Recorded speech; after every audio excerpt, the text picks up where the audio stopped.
In other news, Justin Rose actually held the door for Ruthie at Starbucks this morning, so we know who to blame for the loss. Yeah, but in all seriousness, of course, today we are doing Nothing Compares to You, the Prince song, as covered by Chris Cornell, a double whammy for musicians who left us too early. There's a toad in the basement. There's a toad in the basement. Hold on. There he is. Wow, that was random. That changed the mood. Yeah. So as I was saying, this is the double whammy for, musicians who left us too soon. And we're doing this song for Nelson De La Cruz, Tomas Molina, Jim Forbes, The Seeker, and Nick Croce. Nick Croce's having a good couple of weeks, but I guess when you request every single song in the world, you're gonna get your request taken every once in a while. Okay, here we go. So let's pick a strumming pattern. Nothing in particular, but something like down, down, down, up, up, down, down, down. And you can mess with it to your heart's desire. This is a cover of a song, right? So we're just sort of doing something like Chris's interpretation of it. Down, down, down, up, down, down, down. A little slower. Down, down, down, up, down, down, down. By the way, the first chord is C, so go ahead and do it. Here we go. C. G with a B in the bass, so you're going to do a G, just like regular, right? But you're going to leave your middle finger off of things, and you're going to mute the E string. You hear how that change from the C note to the B note is much more sort of, what is it? I don't know. It's deeper sounding, deeper like emotionally deeper than C to regular G is. Here's C to regular G. Right? Hear that happy G action going on there, but to the G with a B in the bass. You hear that half step down motion, and that makes it much more. That wasn't sarcastic. And then we're going to play A minor 7, which is the same as A minor, so B1, G2, D2, but leave the G2 out of it, and we're going to strum 5 strings. Minor 7s are always, you can always interchange them with their regular chords. It's like a softer, gentler version of the regular minor chord. Right? You can use either one. Use regular A minor if you want. Chris Cornell uses A minor 7. And then the last measure splits between C. You're going to strum once, and then put your pinky finger on the D string 3rd fret, and then strum it again, and then take it off, and then G. So that measure is C, pinky, no pinky, G, C, G with a B in the bass, A minor 7,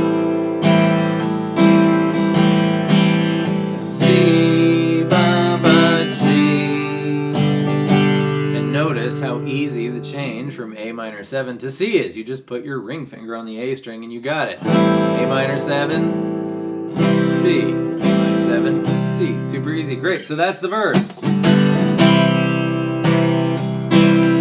Some things you can do to make it even more fancy. Watch my middle finger on the C.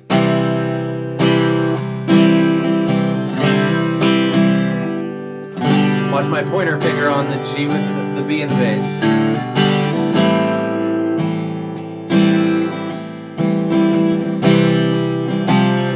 The only difference is the transition verse. So here we go. C, G,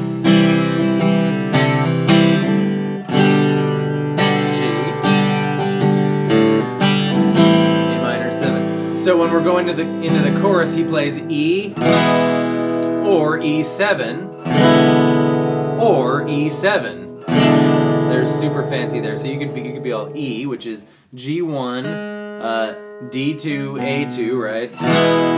To E7, take your ring finger off and then throw down whatever finger on the B string 3rd fret. That's a D note, and that is the same D note that you accomplish by taking your ring finger off of the D string, so it's open D. That's what makes E7 and E7, and you can add a D too, and it just makes it E more 7. That's not a musical term.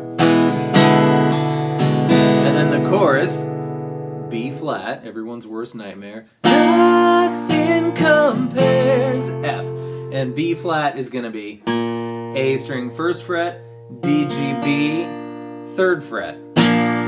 Just start trying. This is a really hard chord to do. If this is the song that really gets you and it's going to make you give it your darndest shot, start on B flat and just give it a shot. It hurts at first. It hurts a lot. I promise you're not doing any permanent damage to the ligaments in your ring finger, but that's what you want to do. You got to press down D, G, and B in the 3rd fret with your ring finger. You could start by trying to do your pinky and your ring finger. That's a great way to sort of get going because you have at least more squeezing strength with more fingers. But the chorus, the first time anyways, is B flat, F.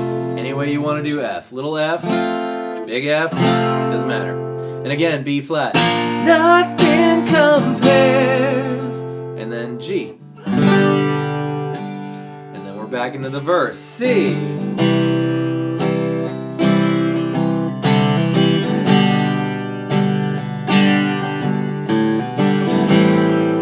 For whatever reason, the second time in the second verse, which would be this time, he plays it normal.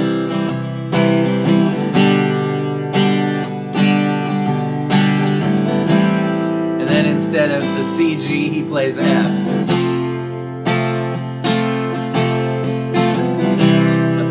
Let's pretend this is the 4th one, not the 3rd one.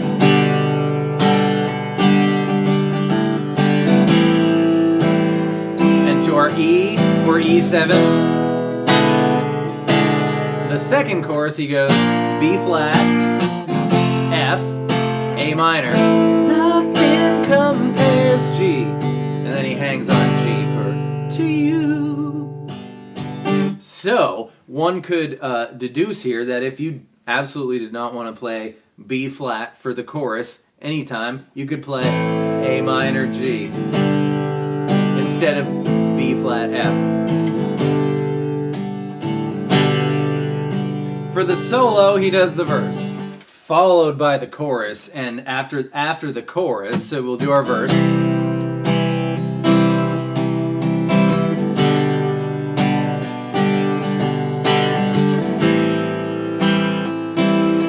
Followed by the chorus.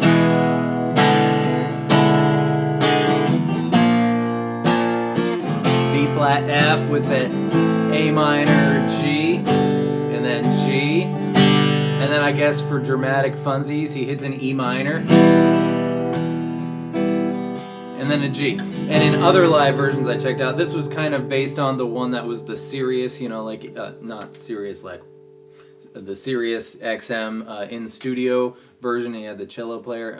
But for other ones, I saw him do the E minor for a really long last chorus a couple of times. E minor, G. To you,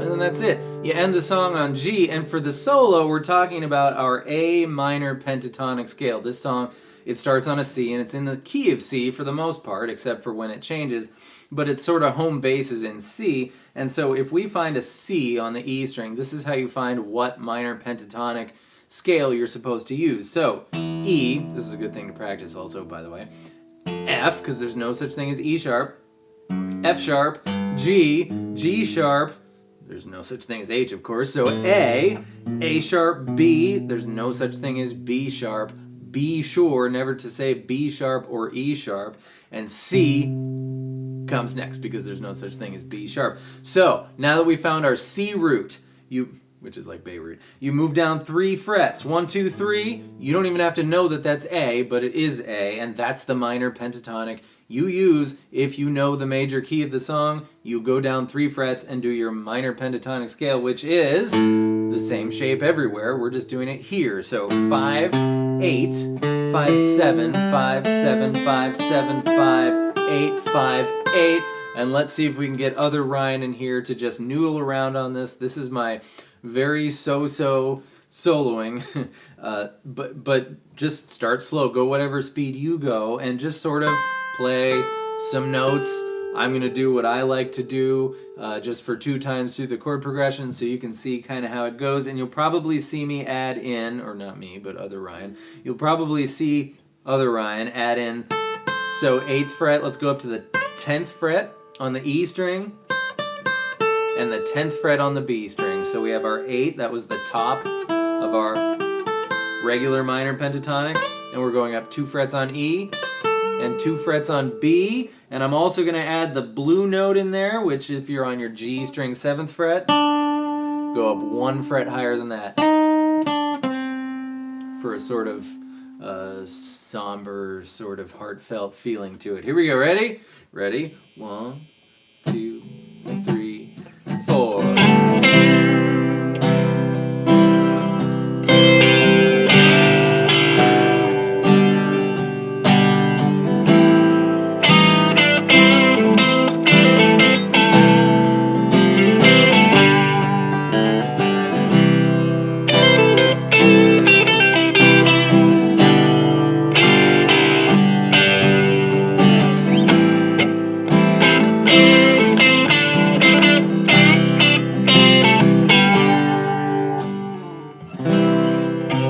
Of course, the song doesn't end on C, it ends on G. Nothing compares to you. And that's called a false resolution. It wants to go back to C when Chris does it anyways, but he doesn't.